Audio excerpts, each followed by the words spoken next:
Hey, pod people. Welcome to this episode of Why Do People Do That? We have a very exciting topic today, and we brought in a good friend to help us deliver the message.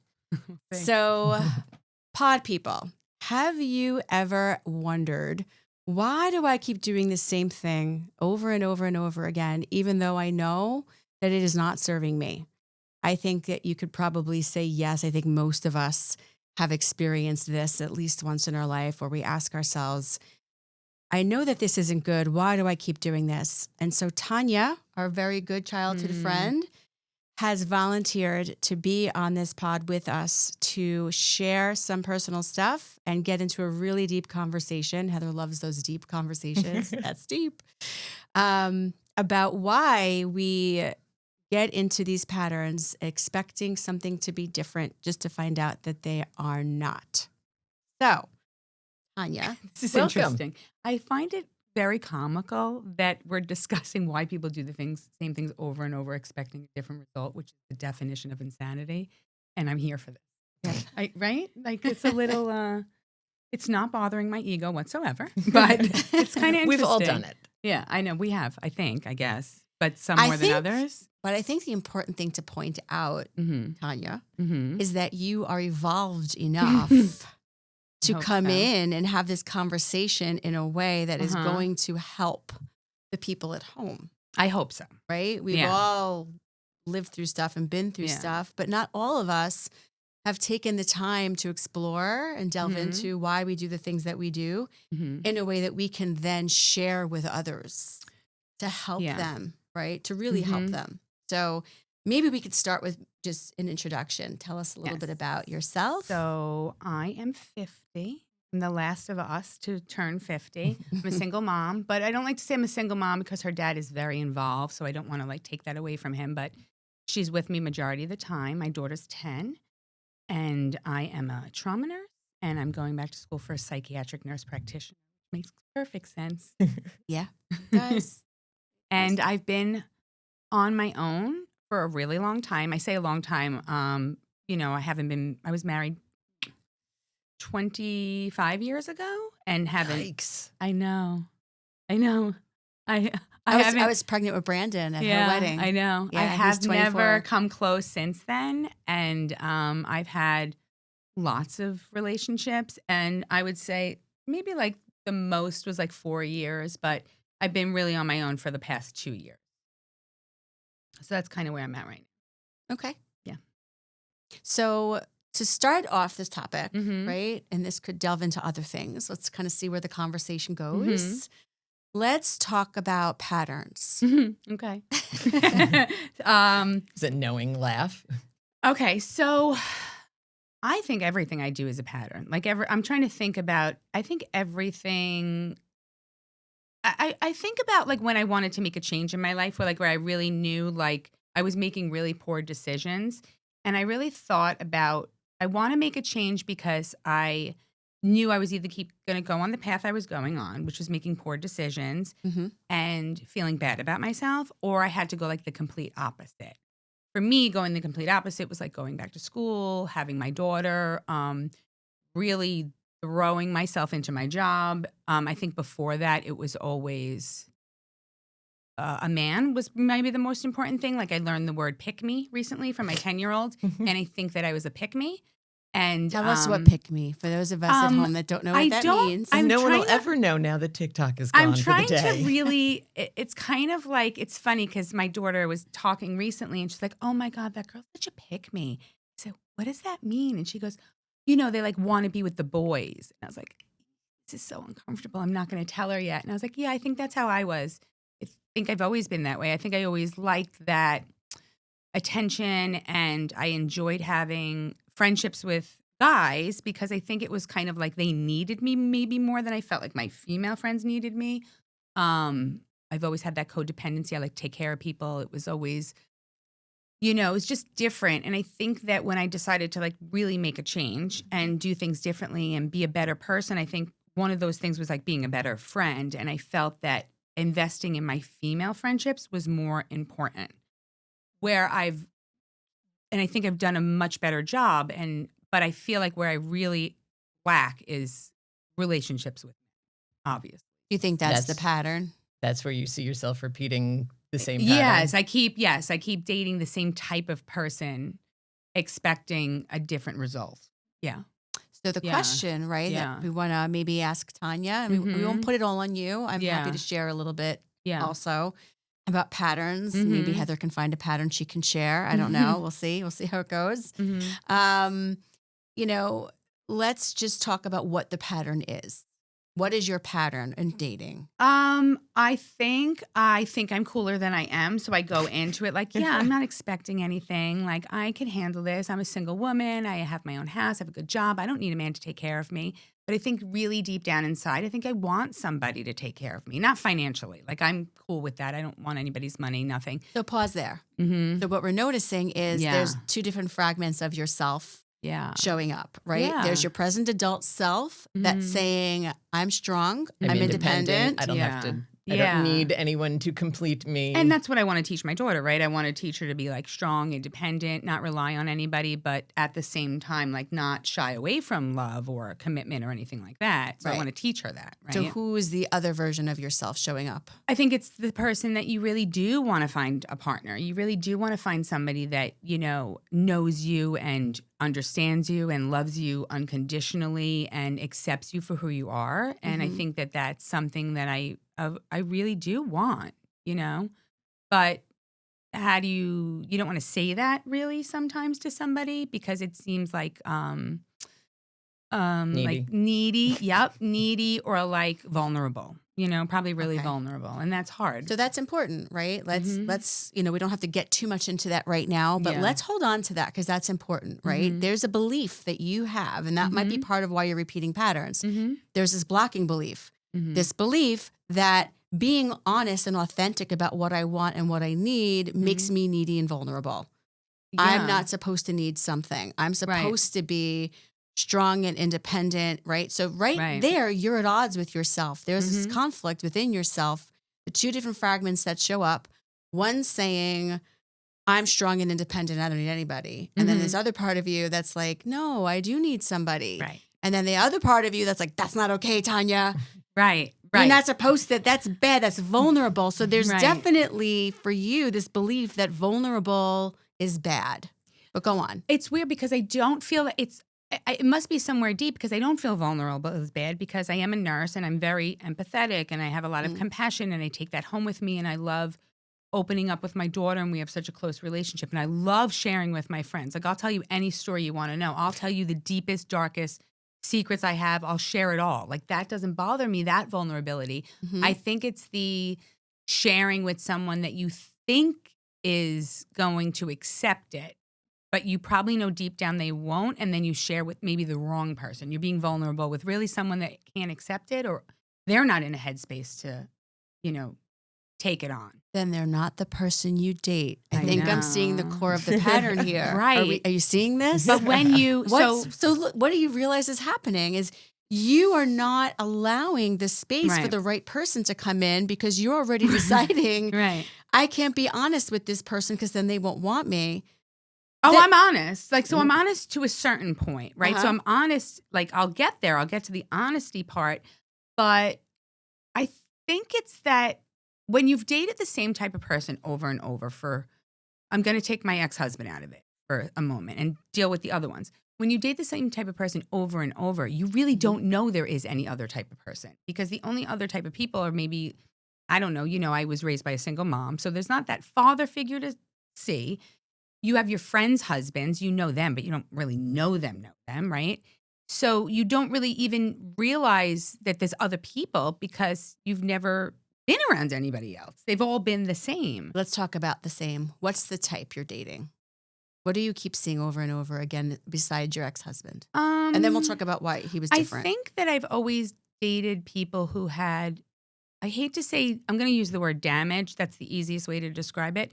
Because I feel that because I went through so much and I was so damaged and went through so much trauma, I didn't really want to be around someone that didn't understand it. So I found like if I was with someone that kind of could understand whether it was the way you were raised as a child or a hard breakup or a grief or whatever it was, going through something really bad, that they would understand me better because I was like, well, I'm going to try to understand them better. I'm going to be empathetic to them, so maybe they'll be empathetic to me. But I think the difference is when two damaged people come together, it's like two addicts coming together who are still, using, or two people who are just in recovery. It's not ever going to work. Yeah, we're delving into trauma bonding and codependency. Oh my God, yeah. So yeah. let's talk about that. So I'll just give you an example. So I meet somebody and then you feel like this instant attraction, right? And I'm one of those who would be like, oh, well, it's totally possible. I mean, you can have an instant attraction. You hear about people all the time that have an instant attraction. And then you get like those feelings in your stomach and those butterflies, and you're like, and they're feeling the same way. And you're like, oh, this is an amazing feeling. And then I started realizing those butterflies are not butterflies. That's my gut, and it's telling me to run far away. And I thought for a long time, like, I'm bonding with this person. Like, we're bonding over shared experiences, or we're bonding over our trauma, or, deep stuff. Like, that's so vulnerable, right? Here we are bonding over this. And I realized that's really the trauma bond. My trauma is attracted to their trauma, and that's kind of where you come together, and then you go off of that. And I don't think maybe I ever needed to share as much as I did so soon. But it's almost like, hey, if I throw this out there, like people put their best foot forward, I put my worst foot. Like, here it is, here's everything. And if you still accept me and you stay, then I don't have to worry about you leaving later. So it's like I just throw it all out there immediately. And let's be clear, they're not running because they're coming on strong too. It's not like I'm the one like, let me tell you everything. And they're like, oh, you're coming on too strong. They're going strong and I'm jumping in. I'm not the one jumping off the cliff first. I'm just following. Because there's that codependency, right? They're feeling the same way you are. They're like, oh, this person gets it because they've been through some shit too. Right. So let me tell them and you're about not all gonna my judge me. stuff. Right. You won't judge me. Right. Here's So what you love doing. Here's someone to fix. Here's your fixer-upper. But I don't love doing it because I don't really realize that I'm doing it. So it's almost like I don't think I'm doing it, but I do tend to find myself very attracted to people who are sad. And it's not that I'm attracted to them that they're sad. I always felt like they're attracted to me because I'm happy. Because I do. I mean, you guys know me. Would you describe me as sad? No. Like, no. I feel like I'm happy, You think so? No, what do you're you think? happy. Happy? Okay.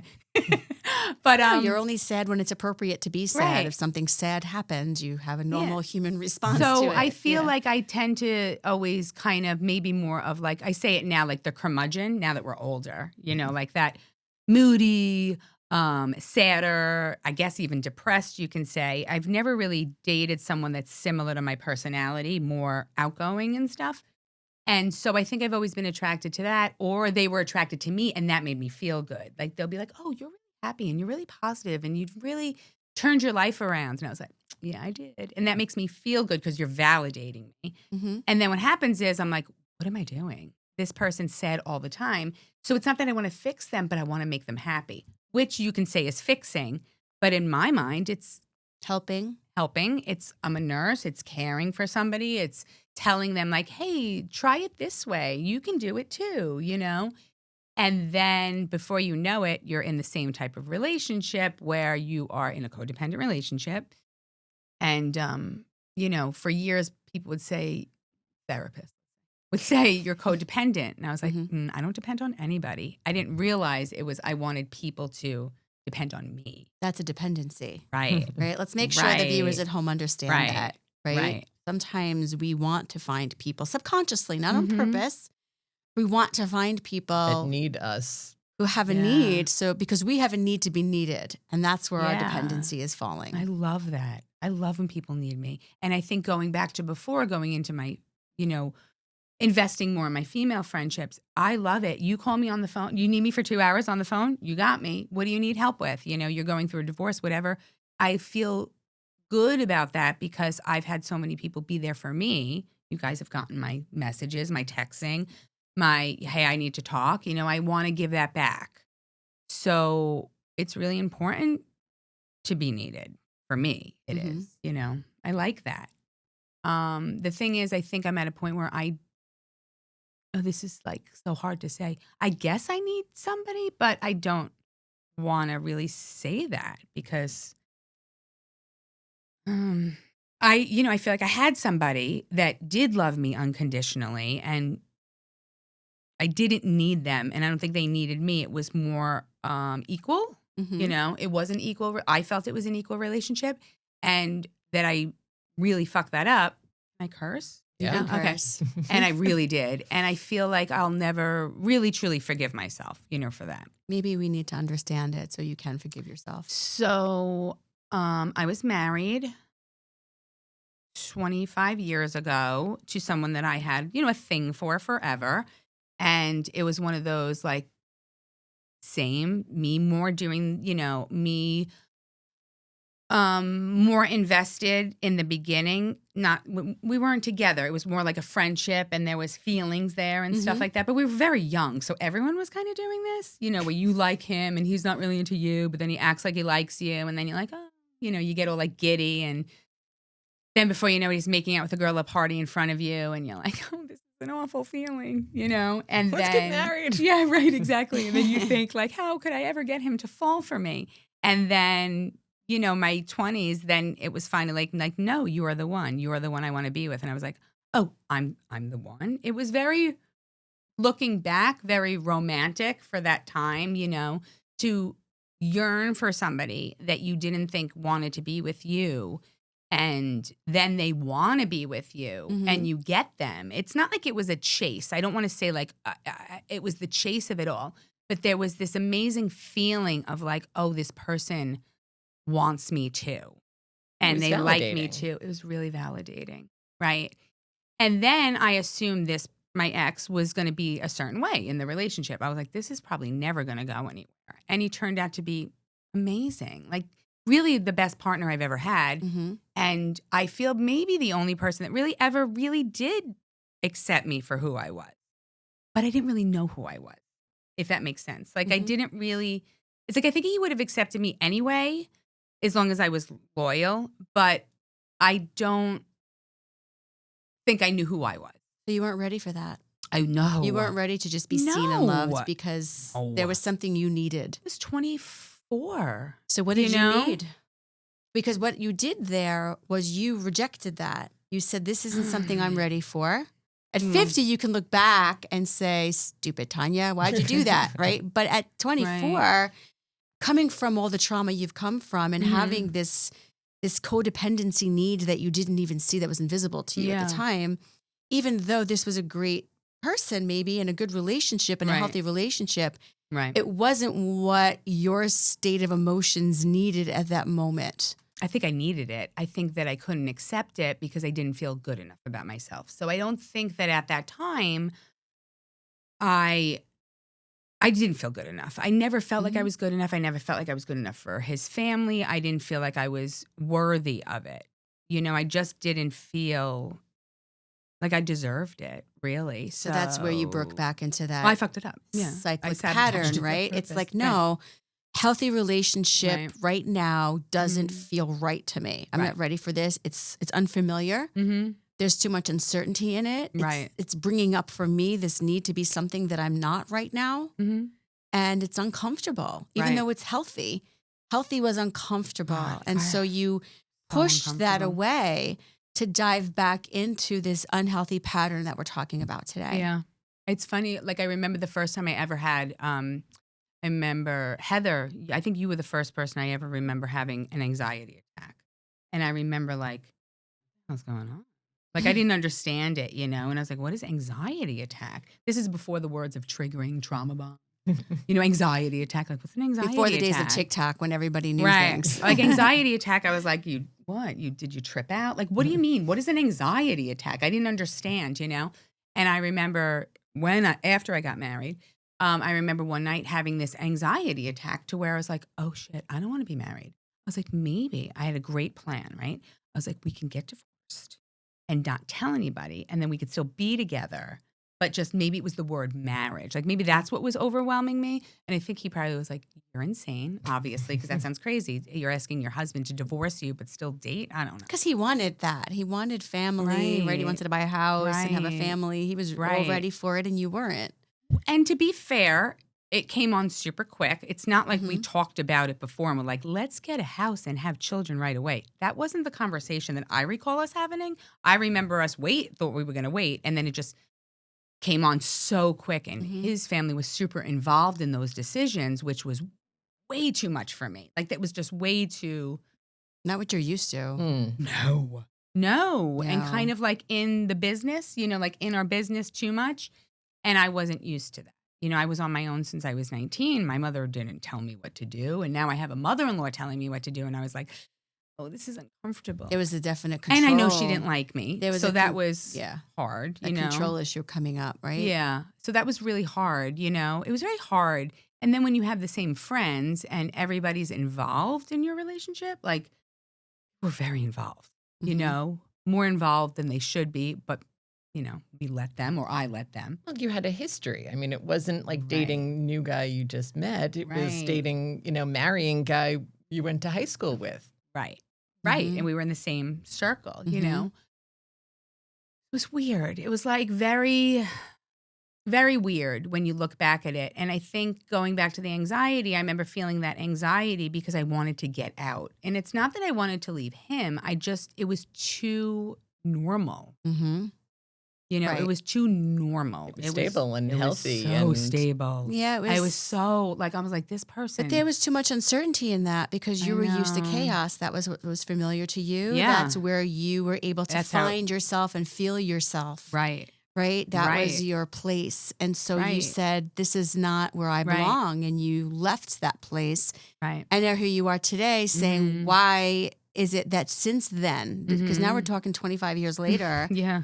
Why is it that in 25 years, even though I've done so much work on myself and I've grown so much and I'm so successful as a parent and I'm successful professionally and in my friendships, why is it still so hard to get out of this pattern of unhealthy decision-making when it comes to romantic relationships? So I think that if it was just the divorce, like I got divorced, I'm not sitting here like, oh, I'm not over my ex-husband from 25 years ago. I'm over it. You hear that, Lou? I just want to be very clear. Yeah. I'm very happy. I know it worked out the way it was supposed to. He ended up with who he was supposed to, and I'm happy for him, always happy for him. That's not it at all. I think what happened is I felt so bad about myself when I left, and I handled it really poorly, like really bad. Then when you're sharing friends, they're going to take sides, especially when you're 25. Everyone not taking my side. And I didn't even want them to take sides. I guess I thought we'd still be friends. So silly. And then, having to start over again, having to move to a new place, getting a new apartment, making new friends. You're talking about like you marry someone and there's like 80 people that you graduated with at your wedding, and now you're alone. I think it was like 5 people spoke to me, maybe, including both of you. And then that was it. So now I got to start over and make friends. And I knew what I did. I felt like so bad about myself. I knew what I did was wrong. And I didn't handle it right. And then, was it wrong? Was it wrong? Is it wrong to say this relationship isn't okay for me?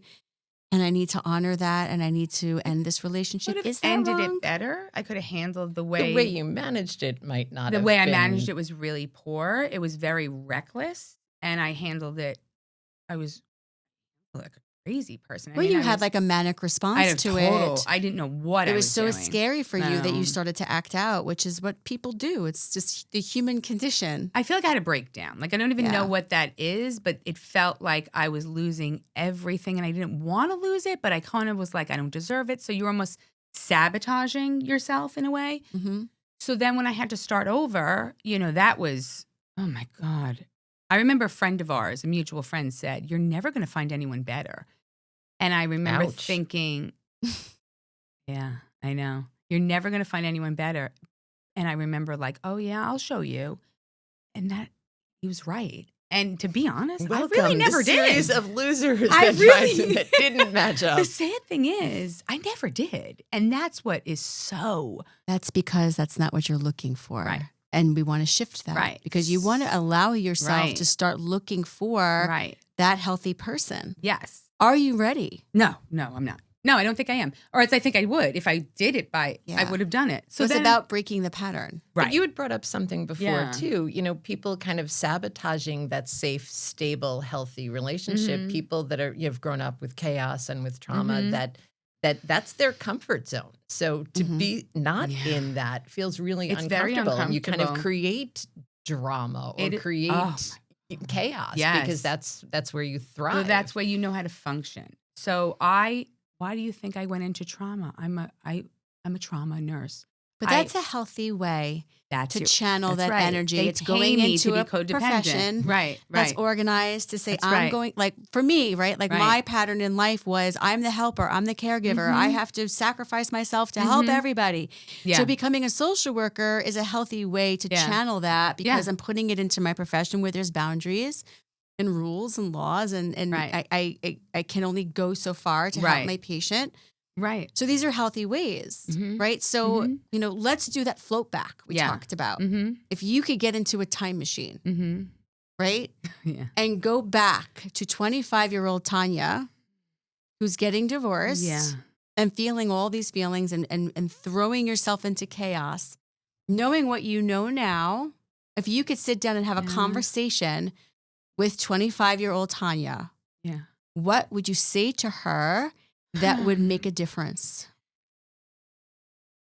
This is hard. I think that when I got divorced and I moved to Long Beach, and I think that I think I never would have dated Mark. I think that I would have had boundaries, and I think that I would have. Heather might remember when I ended it one time. I ended it many times, but there was one particular night I ended. Do you remember the block party? When I came to your door and I was devastated because he was doing activities that would be considered illegal. And I was like, I don't date people that do stuff like that. Do you remember that? Vaguely. And I remember ending it that night and him showing up. I was sleeping on your couch and he showed up at your door at like 5 a.m. and like asking me not to leave. And I went back and then I started accepting that it was okay.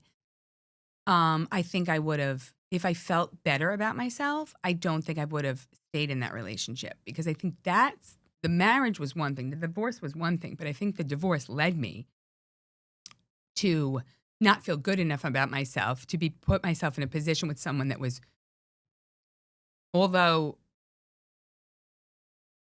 it changed my whole life, I think that I don't think I would have dated him because I don't think that he was well.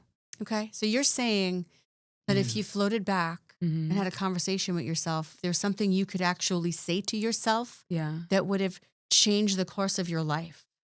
What was that? I don't think I would have dated anybody after the divorce. I would have went to therapy and I definitely would not have dated Mark. So you would have told yourself not to date and you would have told yourself to go to therapy. Absolutely. Is that what you're saying? Yeah, absolutely. You would have guided yourself in a different direction. I mean, I was in therapy when I got divorced. I did. It was there, but I think getting involved with Mark changed the whole course of my life. Do you think that there was something you could have said to yourself or done to prevent that course? Yeah. When you say to someone, hey, I don't want to date you because you're partying too much and this isn't my thing, and you stay with that. And I made an excuse and said, well, he drinks too much. This is okay. So part of your and pattern is making excuses. Yeah. Or not valuing your own kind of what you want. It's very, honoring your values. Oh, it's absolutely honoring my values. But when you're 25 and you're divorced, not many people want to date a person who's divorced at 25, right? That's weird. And well, is that your experience or is that your assumption? That's probably assumption. Okay. Probably. And that was just you hating on yourself. Absolutely. Mm-hmm. So and I remember rejection. meeting him and he didn't care. And I remember thinking like, this guy is the best. He doesn't care. So here's the pattern. He's not judgmental. Right. Right. Part of the pattern is, if someone likes me, then I have to like them because nobody else will like me. That's what I'm hearing. No, because I've had people, I didn't ever think I'd have a problem with people liking me. I think I don't know. Liking wasn't an issue. I always was fine with that part. I think it was understanding. Accepting you. Yeah, really accepting me for who I was. But if you don't know who you are, you don't really know who you are, right? Which you didn't at 25. No, Most people don't. No. But when you meet somebody and you think you're a bad person, like you think you're a bad person, you hurt another person who was kind to you. So now you feel guilt. Then you lose all your friends. And then you feel abandoned. And then you meet somebody who's like, I don't care that we're married. Who cares? Like, I think that's funny. Remember, he thought everything was funny, you know? It's because he was high. He was high, yeah. He was funny, though. He was funny. And then, you think to yourself, like, this person won't judge me because they don't judge anything. There's no judgment. Yeah, it's safe. It was safe. Because you were judging yourself. Right. It was safe. And it was fun. It was fun and it was safe and it was, but I will say this to you. I was told that Mark's never going to date you. Just so you know, Mark will never date you. I don't know if you remember hearing. Frayne said that. He's never going to date you because that's not who he is. And when he chose to date me, like to make me his girlfriend, it felt just like it did with my ex-husband. It was like, oh, this person who everyone's saying will never come around or never want to be with you now wants to be with me. It didn't matter if I wanted to be with him or not. It was that he wanted to be with me.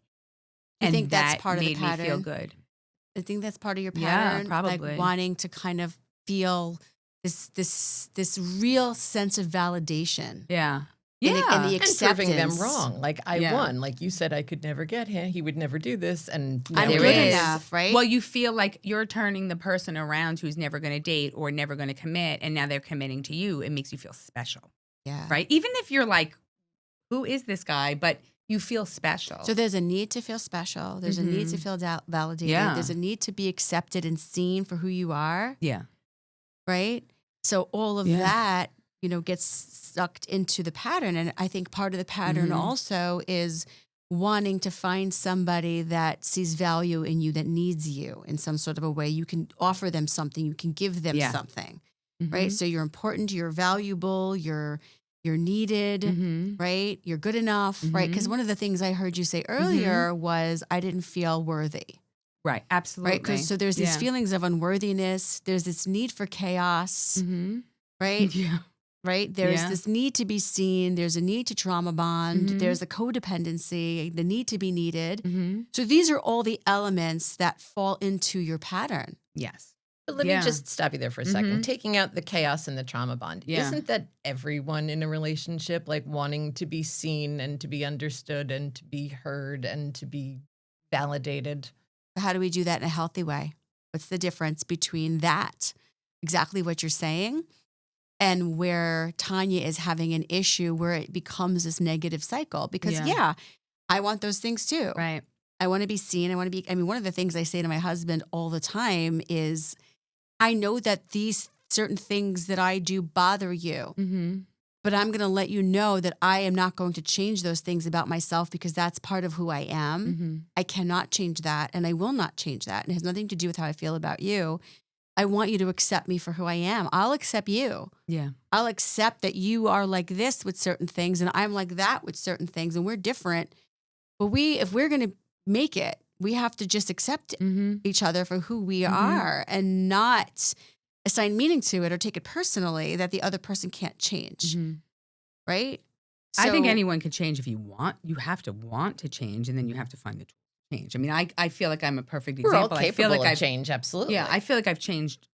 Right, but immensely, but you shouldn't have to change who you are for another person. No. It has to be, I want to change that about myself, not you want me to change that, right? We were talking about this last week, right? We can't make John care more about dishes. Right. Because that's important to Heather. It's just not who he is. It's not part of his wiring to think about how to load a dishwasher, right? So even though he might want that, I don't know that he's ever going to be capable of being wired like Heather. Right. When it comes to dishes, and she's not going to be wired like John when it comes Swiffer, to who will go around and swiff every day because not just keeping on the things floor and not is holding on to things, right? So what responsibility do we have to the other person to change, right? There's it's not black and white. It's gray, right? There are going to be things we change. There are going to be things we don't change. There are going to be things we want to change, things we don't want to change. But the question is how this falls into your negative pattern and what needs to change for you to be able to go back to that relationship of 25 years ago with a new start. I think it is, then leading up to Mark, which is a whole bigger story, but however you want to go with it, it was, once Mark died, I think that it was, that then became a whole real trauma. So it's like you have your trauma, you have your childhood trauma, you have your divorce, which is a trauma in itself, losing all your friends, which is a trauma. And then you go through the whole losing someone you love so much that is unhealthy, you lose them to suicide. Then you go through the whole part of the finding them. And then that leads into a whole bigger thing. And it just became one more thing piled on top of another, right? It was like if I was trying to just survive the divorce, survive the losing the friends, and then I just remember going, well, I deserve this. I mean, if anybody deserves this, I deserve this. I deserved the suicide? I deserved the pain. Mm-hmm. Because I hurt somebody. I hurt someone that was kind to me, and I deserved it. I deserved to lose someone. You still believe that? I was going to say no, but why the hell am I crying? But just because you're crying doesn't mean you believe that. No, I don't believe it anymore. Nobody deserves that. No, tap into what you're feeling right now. Where's the sadness coming from, and what do you believe today? I don't believe that now. I absolutely don't believe that now. I don't think that anybody deserves what happened when Mark died. Anybody. I just don't think you do. I don't think that I deserve that. I think maybe I fell out of love with my husband and I decided to leave and I didn't handle it great. But you know what? It's 25 years. And if you look at the people that we knew at that time, they didn't handle their shit better. Okay. So maybe I was the first to do it and I didn't handle it well. But there's a lot of people that judged me that didn't handle it either. Tania, you might want to look at the statistics on how well people handle divorce. I know. It's not great. It's a hard thing. No, I don't think I got judged as much as getting divorced as well as I handled the aftermath of it. It's like, you didn't either. You're taking too much responsibility for how everybody else feels. And I think that until you get to the point where you understand where that need comes from, because it's probably not Mark, and it's not your husband. No. It's not any of those people. Deeper. It goes deeper, right? Yeah. You have a need to take responsibility for other people's feelings, and you punish yourself. Yeah. Right? And you have this deep-seated need to feel bad about yourself and put yourself down to the point that you don't necessarily fully buy into the idea that you deserve to say, I want to be vulnerable and needy, and I want to be seen for who I am. Right? So when someone likes you and thinks that you're special, it's like, oh, maybe I am okay. Maybe I can like myself because that person sees something in me that's amazing. Right. Maybe I can see it too. I think really all you want is to see yourself for who you are and to stop putting yourself down and holding yourself accountable for other people's stuff that was never your responsibility in the first place. Well, that's one of the things I remember a therapist saying to me, like, you're not that powerful. And I was like, right. It's a weird feeling to hear someone say you're not that powerful when you're like, what are you talking about? It's not like an ego thing, like, oh, I'm the greatest, but it's like, what do you mean I'm not that powerful? You mean I can't love somebody out of their addiction? I can't, I can't change them. I can't make their life better. I can't make them happier. Like, isn't that what marriage is? Don't you come together and you make each other's life better and you made me a better person. No, you made me a better person. Like, that's what I always thought, like, isn't that what it is to be in a relationship? Like, that's what I heard. No. I don't know. No. No. Part of changing patterns is accepting, right? We always talk about acceptance. It's such a big theme, right? Is accepting that it's not about having power over the other person's existence, that you're going to fix them, that you're going to help them. You're going to complement each other. You're going to support each other. You're going to love each other. But that's the power, the love. So you think the love is the power. You don't know it's power. It's not like you're standing there with like you're going to do this. And you're not like this, control, like, I'll go back to that. You are a little bit, but you're not kind of like, I'm going to take over everything, although it may come across that way. You think you're going to love them enough. So and what if I is love love? them enough, then you'll love me what? enough. What's love? To be better people. To be better versions of yourself. Why can't you just be yourself? Why do you have to be better? I am being myself. They're not accepting myself. Because you're going for the wrong people. I don't think I'm a big believer. I don't think I'll ever stop doing this. And I think that's why I'm back in school now. And I always want to be better. I think that's just always who I'll be. I'm always going to work harder. Can you do this though? Can you hold two things in your hands, right? Really do this. Yeah. Hold your hands out. Can you say, in this hand, Mm-hmm. I accept myself for who I am today. Today? And in this hand, Yeah. I will always strive to be better than I am because I want to grow and I want to learn, Yeah. but I still accept myself for who I am. And if I grow and become better, that's great. And if I try and that doesn't happen, I can still accept myself for who I am. I can. I want to be better, but I don't need to be better. No, Both I don't can agree be with true. that. So I don't agree with I don't need to be better. I feel like I think I do need to be better. At what? Feeling like I'm enough. I feel like I have to feel like I'm enough or else I'm going to keep doing this. Well, that's what I'm asking you to do. Right. This hand right here. Accept who you are, love who you are. That's it. Because if you're going to say I'm only going to love and accept myself by being better, you're setting yourself up for failure. I don't think it's like it's weird because overall I really do like myself. I like who I am. If I'm single, I'm fabulous. Like if I'm alone, I feel like I'm a good friend. I feel like I work so hard. I feel like I'm a good mom.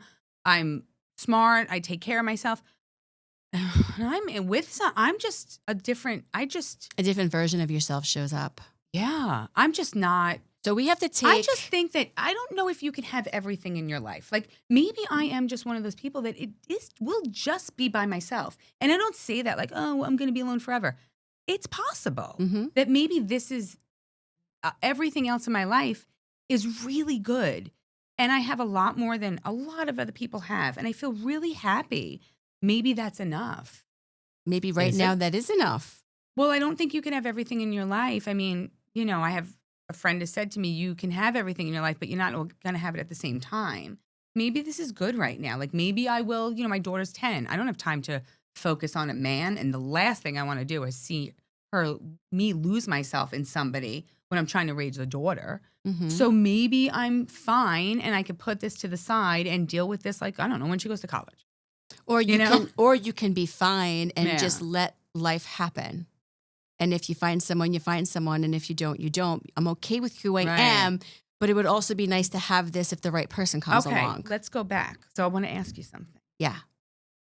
Tell me, because how many years were you alone? How many years in your whole life were you alone? And not in a relationship. I don't know. I've been married for 16 years. And then, I was in a relationship before that, but then I was alone for a while. Do you think you'd be different if you were alone? Like, who do you think? Right now? Like, yeah, like I wonder about people. Like, I wonder if you were single and you were single, right?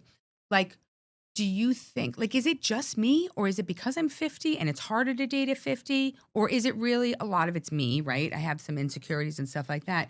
Is it just this age dating? Like, I just wonder how other people would be like if you got divorced or if you got divorced.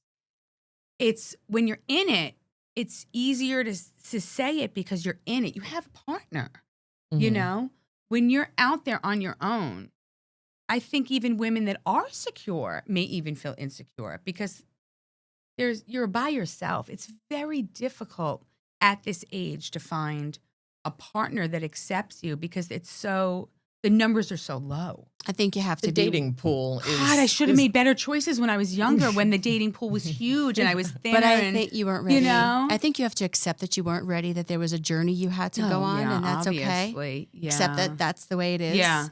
But right now, at this moment, even if the dating pool is small, right? I think I'd like to say, and I can't know unless I'm in it, that if I were single now, I'm not saying this is how I'd be 20 years ago. Yeah. How I'd be today, I think I'd rather be alone than be with the wrong person. But do you think it's because you're in a healthy relationship now? So you have more... I think it's a combination of the fact that I am in a healthy relationship, but I definitely attribute a lot of where I am now to all of the hard things I've been through. Right. Right? The learning I think there's a certain amount of wisdom that comes with age. All the things you go through. You know, at 25. Being in a bad relationship. You're absolutely, all your friends have boyfriends. You're going to stay with a boyfriend just rather than be alone. At 50, you kind of can appreciate what a healthy relationship is and what it isn't. And you're not willing to make that sacrifice. Right. Well, You can. I obviously still am struggling with, which you would think, right? You would think, I've been in therapy maybe more than all of us, right? Okay. You would think I would know what to look for. Well, you do know what to look for. You have a secondary gain. Yeah. That's what you have to get to the root of is what are you still holding on to? Like if I were to tell you about myself really quickly, right? Right. You know, I definitely had a negative pattern when I was younger, which is why I got into the marriage that I was in, my first marriage, right? Which was an extremely emotionally abusive marriage. Right. Sorry. But anyway, you know, he was an alcoholic. You know, there was a lot going on. We don't have to get into the whole story of him, right? It was bad. And I had broken wing syndrome and I had this need to fix people, to help people. I felt responsible for everybody and there was no boundaries. I didn't end and the other person began. It was, I completely swallowed them up and morphed myself into part of them and I lived their life. And this is how I was in every relationship, romantic relationships, family, friendships, patience. It was just, I'm responsible for this person, right? And at some point, because of all the work I did on myself, right? Self-exploration, therapy, self-help books, just learning through the field by being a therapist to other patients and learning about myself, being in a healthier relationship as well, I learned that I was continuously going into this pattern subconsciously of finding broken people to help because I had the need to help broken people. Oh, yeah. And even though I knew it was bad and I knew it wasn't serving me and I knew it was bringing me into a bad place, I kept doing it anyway, almost as if I had no control of it. Like I was up here floating above myself, watching myself doing it, being like, what the fuck are you doing? You're doing it again. The car, Stop turn around. it. I couldn't stop. I couldn't stop myself. And I got to a point where I realized, wait a minute, I can put that boundary up and I can help others, but also show up for myself at the same time. There's a line that you don't cross anymore where it's, I can help others and care about others and want to be there for others, but not to the point where I am doing it to my own detriment. I can still show up for myself and take care of myself. And that was the day I decided to get divorced, where I said, you know what?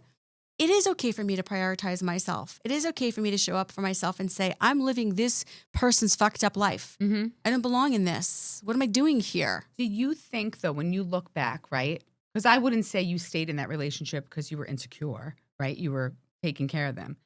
Do you think, looking back, do you think you were broken the same way they were broken? I was broken. So for me, because I mean, I feel like we have to be broken to attract to broken. But for me personally, I think I stay with these men who are broken or are damaged because I am too. And it's similar damages. It's similar, right? So I feel like it's almost like I don't want to judge them because I feel like if I'm judging them, then I got to look at myself and then I feel guilty. There's your blocking belief. There it is. Right. That's I don't it. want to come across like I'm better than. That's it. That is your blocking belief. Yeah. You feel guilty. You feel like you are I don't want to be acting judgmental outside of your own values and judging others and that you don't have the right to do that. But are you judging somebody? When you say, I've evolved. I'm not as broken as I used to be. This person is still broken and I'm not judging their brokenness, but I'm also not going to hold myself responsible for them. Well, I think judging okay? Like, I think we use the word, I mean, isn't the word judgment? Shouldn't I have some type of judgment, right? Yes, absolutely. So I think I didn't have any judgment. And I was putting the word judgy. I didn't want to be judgmental. I think you were holding yourself accountable and shaming yourself to say, oh, who are you to walk away from this person? Yes. But Tanya, walk away from the person. You're not responsible. You were doing the same thing that I was doing. Right. You're feeling guilty that I don't have the right to walk away from this person. Who am I to walk away from this person? And I think for you, it was feeling lesser value and unworthiness. And for me, it was more this desperate need to save everybody, right? And that came from my childhood trauma. right? So we both had the same symptom coming from different places. Right. And I just woke up one morning and gave myself permission to be like, cut it out. Yeah. Stop it. What life are you living? So I've woken up a lot of mornings and said that. I just want to be very clear. I am very aware, okay? So today's the day. Yeah, I am very aware. I have cut it out so many times, which is why I've had so many different relationships. I do usually leave, okay? So I have recognized that what I'm doing is not working. It's when I do it again and I go, nope, this time it's going to be different, and it's not. And that's so you where see the I'm red flags, and I don't always see the red flags though, because like this current situation that I texted you both about last evening, getting myself involved with someone who I've known over 30 years, so you are like, this is going to be safe because this person knows me and they have my best interests at heart and they know me. They know everything I've been to. They wouldn't hurt me, right? They're not going to hurt me. And it's safe because I know them. I don't have to explain, I've been divorced, my boyfriend killed himself, and I went through this, and I've had multiple relationships, and I'm single, and they know me already. There's no judgment. So I was like, oh, this is going to be so much easier. I'm 50. If I can just do this, I know them, they know me, we don't have to share our stories, bam, bam, bam. This is easier. And then to go, oh, shit, they're so similar to everybody else, is very hard because I only recognize this, I would say, in like the last 25 hours, and this person's been in my life for over 30 years. And you never saw that side of him before? I didn't want to. So you did. Yeah, I think so. Yeah, I think you just wanted something that was going to be easy, so you talked yourself into thinking it was going to be easy, but deep down you knew. Right. But I think that... And you knew it wasn't, because you even kind of came to us like, well, I know, it was someone who's unavailable, right? Well, but there's something about the whole, oh God, I do not want to date someone that doesn't... It's like, I don't want to date someone that doesn't know me, but then I'm thinking... that doesn't know me, because they use your crap against you. They use that stuff against you. And really, do I have to share everything? I don't have to share everything. Right? Not all at once. No, not all at once.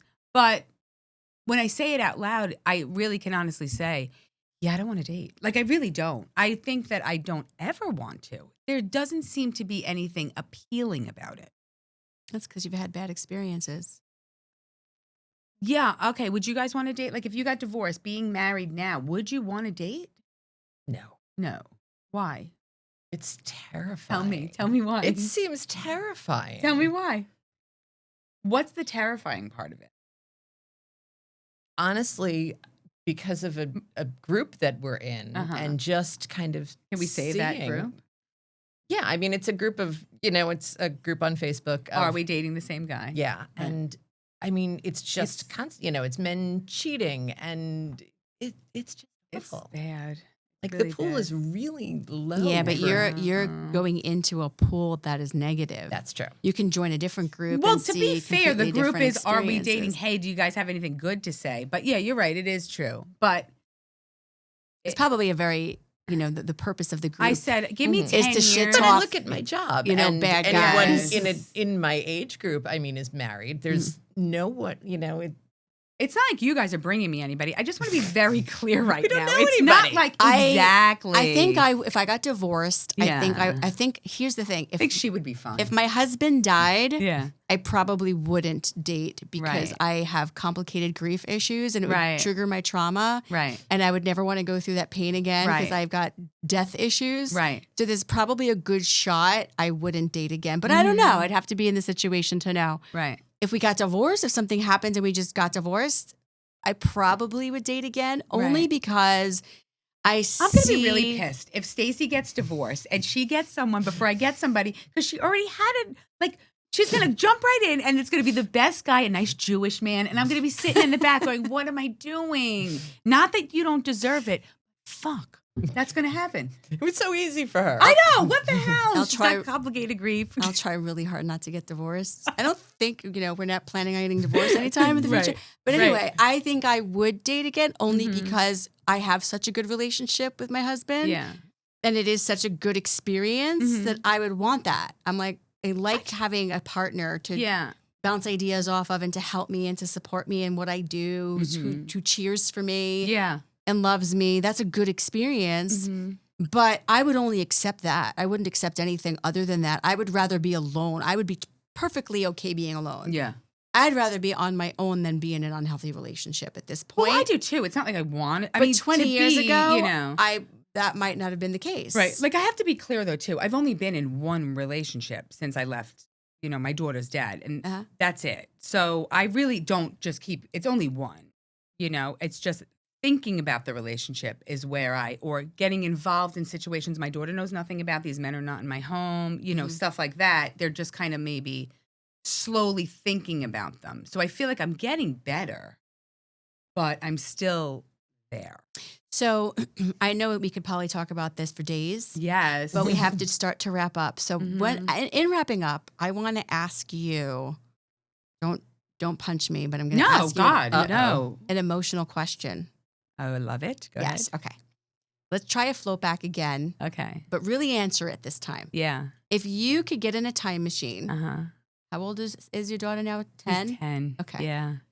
If you could get in a time machine and go back to your 10-year-old self, right? Picture yourself like your daughter. Is there something you would say to yourself then that would make a difference today? Oh, yeah. And then is that something you are telling your daughter and something that you're teaching your daughter? Oh, yeah. God, I'm teaching her. What is it? Tell me. It's all boundaries. What is it that you're teaching your daughter that you wish you could go back and tell your 10-year-old that self? She's enough. I think, and I tell her she is enough. She doesn't need to put up with bad behavior. When tell your daughter this. All the time. You would tell yourself this at 10. Absolutely. Do you tell yourself this at 50? Why are you not telling yourself this now? I'm kind of busy talking to my daughter. No. I do. I tell myself this. If it's important enough this is my point. If it's important enough to tell your daughter and it's important enough to tell your 10-year-old self, it is important enough to tell 50-year-old Tanya. And for 50-year-old Tanya to believe it.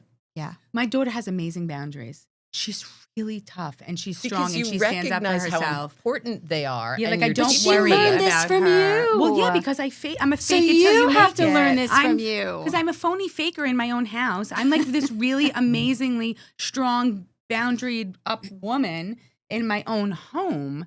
So you need to allow you see me, right? Don't I seem super strong? You are put together. I'm so put together. Your present adult self is put together. So stop letting the 10-year-old version of you make decisions for you. Yeah. Talk to her. Have conversation with her and say, I hear you. You've been through some shit, little Tanya. Yeah. But I got you. Yeah. I'm evolved. And I'm going to make the decisions now, right? Make those decisions from where you are today, not from where you were in the past, because we got to realize in the unhealthy patterns, right? Viewers at home, unhealthy patterns come from that inner child that comes up over and over and over again and makes decisions for us. So you have to see where she is. You have to see her presence. And you have to say to her, I got you, but I'm going to make the decision about this one. Yeah. Right? Whether it's about dating. Right. Or careers or friendships or where to go on vacation. Right. Right? Everything. Or I'll just keep texting you guys at night and you'll just tell me what to do. Why don't you just tell me what to do? Would you listen? Try. I do. To be fair, I listen. It takes me. But we're not the type that's going to tell you what to do. All right, You're texting the wrong people. Do you agree that I have gotten so much better? Oh, absolutely. I'm getting out so quick now. I'm like in out, right? I mean, better. That's amazing growth. Thank you. Should I just need the validation. You see? Yeah. Tanya, any last words for our viewers that you think is important for them to kind of take away from this today? I just think that if I can go back, like we were saying, I think I would really put all of my time as a young girl, a teenager, into my female friendships, into myself, into school, into who cares about the boy? Who cares what the boys are doing? Don't follow the boys. Like everything should really be about like yourself and like your friends and like learning. And I wish I did more of that. Working I really on those do. Relationships. I think those are really the most important relationships you're ever going to have. I really do. Because the boys, they're all the same. It's not important at that age. I really don't think it is. Yeah. So I think that's the most important thing. That's what I'm teaching my. Yeah. So.